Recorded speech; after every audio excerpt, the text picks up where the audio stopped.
మాకియావెలి ఈ పేరు వినగానే మనం యాళ్ళో మిదిలేదేంటి? అధికారం, కుట్రలు, క్రూరమైన రాజకీయాలు, అవునా? కానీ ఈ మాకియావెలి వాదం వెనక ఉన్న అసలు మనిషి కథేంటి? అతని ఆలోచనలు అలా ఎందుకు మారాయి?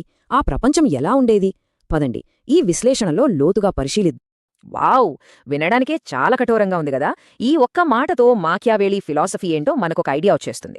అంటే మనుషులు బంధాల కన్నా డబ్బుకే, ఆస్తికే ఎక్కువ విలువిస్తారని అతను ఎంత బలంగా నమ్మాడో చూడండి. సో అసలు పాయింట్ ఏంటంటే, మాకియావెలి రాసింది నియంతల కోసం ఒక గైడా, లేకపోతే అస్తవ్యస్తంగా ఉన్న ప్రపంచంలో బతకాలంటే, నిలబడాలంటే ఇదొక సర్వైవల్ మాన్యువలా? అతన్ని ఒక విలన్గా చూడాలా, లేకొక ప్రాక్టికల్ థింకర్గా అర్థం చేసుకోవాలా? ఈ రెండిటి మధ్యలోనే అతని అసలు తత్వం దాగుంది. సరే, ఈ విశ్లేషణలో మనం ఏం చూడబోతున్నామంటే, ముందుగా రాజకీయాలు ఉన్నవి ఉన్నట్లుగా ఎలా ఉంటాయో చూద్దాం. తర్వాత మనుషుల గురించి అతనికున్న డార్క్ వ్యూ ఏంటో తెలుసుకుందాం. అప్పుడు ద ప్రిన్స్ ప్లేబుక్లో అతనిచ్చిన సలహాలు మనకర్థమవుతాయి. ఆ తర్వాత అసలు లక్ష్యం కోసం ఏమైనా చెయ్యొచ్చా అనే నైతిక ప్రశ్నను చూసి, ఫైనల్గా ఇన్ని వందల ఏళ్ల తర్వాత కూడా మాకియావెలిని మనం ఎందుకు గుర్తుపెట్టుకున్నామో చర్చిద్దాం. మొదటి భాగం రాజకీయాలు ఉన్నవి ఉన్నట్లుగా. అంటే పొలిటికల్ రియలిజం ఎలా పుట్టింది చూడండి. మాకియావెలికి ముందు అందరూ రాజకీయాలు ఎలా ఉండాలి, ఆదర్శవంతమైన రాజ్యమేది అని కలలు కన్నారు. కాని మాకియావెలి వచ్చి ఆ కలలన్నీ పక్కన పెట్టండి, అసలు రాజకీయాలు రియాలిటీలో ఎలా నడుస్తున్నాయి అనే కఠినమైన నిజాన్ని మన ముందు పెట్టాడు. ఆ విషయం గురించే ఇప్పుడు చూద్దాం. మాకియావెలి ఎప్పుడూ ఎక్కడ ఉన్నాడనేది చాలా ముఖ్యం. తను పుట్టింది 15వ శతాబ్దంలో ఫ్లోరెన్స్లో. అది రినేజాన్స్ టైం, అంటే ఆర్ట్, సైన్స్ అన్నీ డెవలప్ అవుతున్న కాలం. కాని రాజకీయంగా మాత్రం అంత గందరగోళం, ఒకరితో ఒకరికి పడేది కాదు, అంత అస్థిరత. సరిగ్గా ఈ పరిస్థితులే అతని ఆలోచనలకు ఒక ల్యాబ్లాగా మారాయి. అతని ఆలోచనలు ఎంత రాడికల్గా ఉన్నాయో తెలియాలంటే ప్లేటోతో పోల్చి చూడాలి. ప్లేటో ఏమో రాజ్యం ఇలా ఉండాలి అని ఆకాశంలో ఆదర్శాలను వెతికాడు. కాని మాకియావెలి అవన్నీ కాదు, భూమ్మీద రియాలిటీ ఏంటి అని చూశాడు. ఒకరు ఐడియల్స్ గురించి మాట్లాడితే మరొకరు పవర్ గురించి మాట్లాడారు. నైతికత, సద్గుణం కన్నా అధికారం, ఫలితాలే ముఖ్యమన్నాడు మాకియావెలి. సరే, ఇప్పుడు రెండో విభాగానికి వద్దాం. మనుషుల గురించి మాకియావెలికున్న ఆ నిరాశావాద దృక్పథమేంటో చూద్దాం. అసలు అతని సలహాలు అంత కఠినంగా, క్రూరంగా ఎందుకున్నాయి? ఆ ప్రశ్నకు సమాధానం దొరకాలంటే అతను మనుషుల్ని, ఆనాటి సమాజాన్ని ఎలా చూశాడో మనం ఖచ్చితంగా అర్థం చేసుకోవాలి. అతను పరిష్కరించాలనుకున్న ప్రాబ్లం ఏంటంటే, ఆనాటి ఇటలీ అదొక దేశంలా లేదు, ఒకదానితో ఒకటి నిత్యం యుద్ధం చేసుకునే చిన్న చిన్న రాష్ట్రాల గుంపు అంతే. ఎక్కడ చూసినా అవినీతి, కుట్రలు, వెన్నుపోట్లు, అంతా అరాచకం. సరిగ్గా ఈ గందరగోళం నుంచే అతని కఠోరమైన సిద్ధాంతాలు పుట్టుకొచ్చాయి. అయితే ఈ రాజకీయ గందరగోళానికి కారణమేంటి? మాకియావెలి ప్రకారం ప్రాబ్లం మనుషుల్లోనే ఉంది. తన దృష్టిలో మనుషులు పుట్టుకతోనే కృతజ్ఞులు, స్వార్థపరులు, మోసగాళ్లు. వాళ్ళకి అవకాశం దొరికితే చాలు సొంత లాభం కోసం ఏదైనా చేస్తారు. అందుకే మనుషుల్ని అస్సలు నమ్మకూడదు అని గట్టిగా ఫిక్స్ అయ్యాడు. అతనేమంటాడంటే, ప్రేమ అనేది ఒక బంధంతో నిలుస్తుంది, కాని మనుషులు దుర్మార్గులు కాబట్టి తమకు ప్రయోజనం కలిగినప్పుడు ఆ బంధాన్ని తెంచుకుంటారు. చూశారా ఎంత సినిష్నుగా ఉందో? అంటే ప్రజల ప్రేమ అనేది వాళ్ళ స్వార్థం ముందు నిలవదు, అదొక వీక్ లింక్. సో ఒక రాజు ప్రజల ప్రేమ మీద ఆధారపడ్డాడంటే అది ఇసుకలో కోట కట్టినట్టేనని మాకియావెలి వార్నింగ్ ఇచ్చాడు. మరి దీనికి లాజికల్ కన్క్లూజన్ ఏంటి? సింపుల్. ఒక రాజు ప్రేమించబడటం కన్నా భయపెట్టడమే బెటర్. ఎందుకంటే ప్రేమ అనేది ఎప్పుడు ఉంటుందో, ఎప్పుడు పోతుందో తెలియదు. అది ప్రజల ఇష్టం మీద ఆధారపడి ఉంటుంది. కాని భయం అలా కాదు, అది పాలకుడి కంట్రోల్లో ఉంటుంది. అందుకే ప్రేమ కన్నా భయమే ఎక్కువ నమ్మకమైన ఆయుధం అని తేల్చేశాడు. సరే, ప్రాబ్లం చూసాం. అవినీతి సమాజం, స్వార్థపరులైన ప్రజలు. మరి దీనికి మాకియావెలి చెప్పిన సొల్యూషన్ ఏంటి? అదే మనమిప్పుడు మూడో భాగంలో చూడబోతున్నాం, ది ప్రిన్స్ ప్లేబుక్. ఇందులో అతను అధికారాన్ని నిలబెట్టుకోవడానికి కొన్ని కఠినమైన కానీ చాలా ఎఫెక్టివ్ స్ట్రాటజీస్ చెప్పాడు. మాకియావెలి ప్రకారం ఒక లీడర్కి ఉండాల్సిన మోస్ట్ ఇంపార్టెంట్ క్వాలిటీ వర్చ్యూ. జాగ్రత్త, ఇది ఇంగ్లీష్లోని వర్చ్యూ అంటే సద్గుణం కాదు.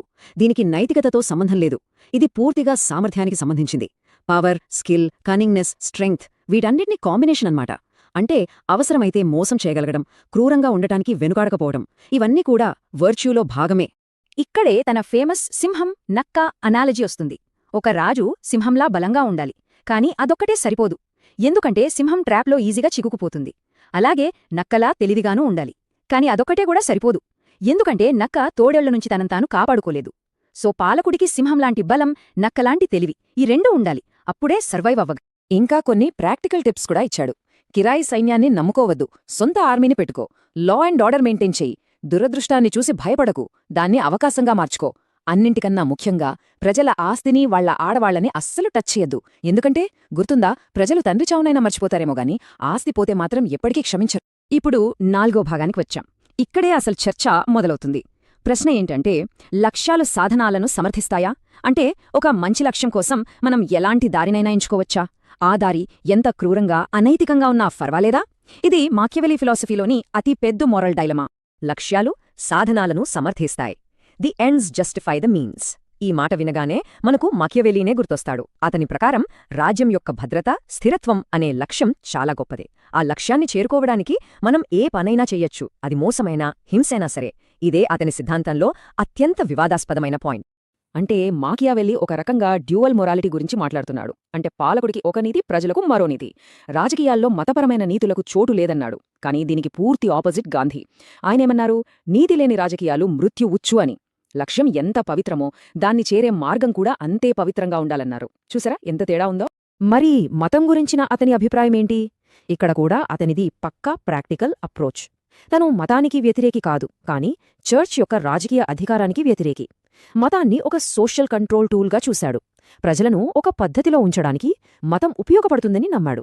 అందుకే రాజుకు నిజంగా భక్తి లేకపోయినా పర్లేదు, కాని భక్తి ఉన్నట్టుగా నటించాలని చెప్పాడు. సరే, ఇక చివరి భాగానికి వచ్చేద్దాం. మాకియవెల్లీ చిరస్థాయి వారసత్వం. అసలు 500 ఏళ్ల క్రితం చెప్పిన మాటల గురించి మనం ఈ రోజుకి ఎందుకు ఇంతగా మాట్లాడుకుంటున్నాం?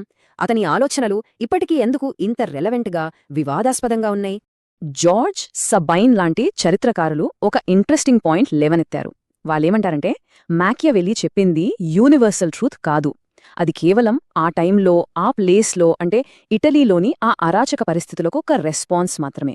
అతను మానవ స్వభావం మొత్తాన్ని విశ్లేషించలేదు, కేవలం ఒక విఫలమైన సమాజం గురించి మాత్రమే మాట్లాడాడు. విమర్శలు ఎన్నున్నా అతని ప్రభావం మాత్రం చాలా పెద్దది. రాజకీయాలను మతం నుంచి వేరు చెయ్యాలన్న అతని లౌకికవాదం ఈరోజు మనం చూస్తున్న ఆధునిక దేశాలకు పునాది వేసింది. అలాగే ఇంటర్నేషనల్ రిలేషన్స్లో దేశ ప్రయోజనాలే ముఖ్యమనే రియలిస్ట్ థియరీకి అతనే ఆద్యుడు. అన్నింటికీ మించి మాకియవెలియన్ అనే పదం ఈ రోజుకి రాజకీయాల్లో కుట్రలు, కుతంత్రాలకు పర్యాయపదంగా నిలిచిపోయింది. మొత్తానికి అతని అత్యంత ఫేమస్ ప్రశ్నతోనే ఈ విశ్లేషణను ముగిద్దాం. నాయకత్వంలో ప్రేమించబడటం మంచిదా, లేక భయపెట్టబడటం మంచిదా? 500 ఏళ్ల కిందట అడిగిన ఈ ప్రశ్న ఈరోజు మన రాజకీయ నాయకులకు, కంపెనీ సీఈఓలకు, చివరికి మన వ్యక్తిగత జీవితాలకు కూడా వర్తిస్తుందేమో. ఒకసారి ఆలోచించండి.